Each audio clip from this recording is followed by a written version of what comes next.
తేనెటీగల గురించి 8 ఆసక్తికరమైన విషయాలు. నెంబర్ 1, ఒక ఆరోగ్యకరవంతమైన తేనెటీగ గూడులో సుమారు 20,000 నుండి 60,000 వరకు తేనెటీగలు కలిసి జీవిస్తూ పనిచేస్తాయి. నెంబర్ 2, తేనెటీగలకు వాసన గుర్తించే శక్తి చాలా అద్భుతంగా ఉంటుంది. అవి వాటికి చాలా దూరంలో ఉన్న పూల సువాసనను కూడా సులభంగా గుర్తించగలవు. నెంబర్ 3, ఒక టీ స్పూన్ తేనె తయారవడానికి సుమారు 12 తేనెటీగలు తమ జీవితకాలం మొత్తం కష్టపడతాయి. నెంబర్ 4, రాణి తేనెటీగ ఒక రోజులో సుమారు 2,000 వరకు గుడ్లు పెట్టగలదు. నెంబర్ 5, 450 గ్రాముల తేనె తయారవడానికి తేనెటీగలు సుమారు 20 లక్షల పువ్వులను సందర్శిస్తాయి. నెంబర్ 6, ఆడ తేనెటీగలు మాత్రమే పువ్వుల నుండి తేనెను సేకరిస్తాయి. మగ తేనెటీగలను డ్రోన్స్ అంటారు. వాటి ప్రధాన పని రాణి ఈగతో సంభోగం చేయడం మాత్రమే.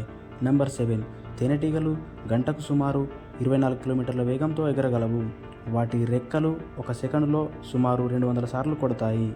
నెంబర్ 8, చివరిగా ప్రపంచంలో ఎప్పటికీ పాడవని ఆహార పదార్థం ఏదైనా ఉందా అంటే అది తేనె మాత్రమే.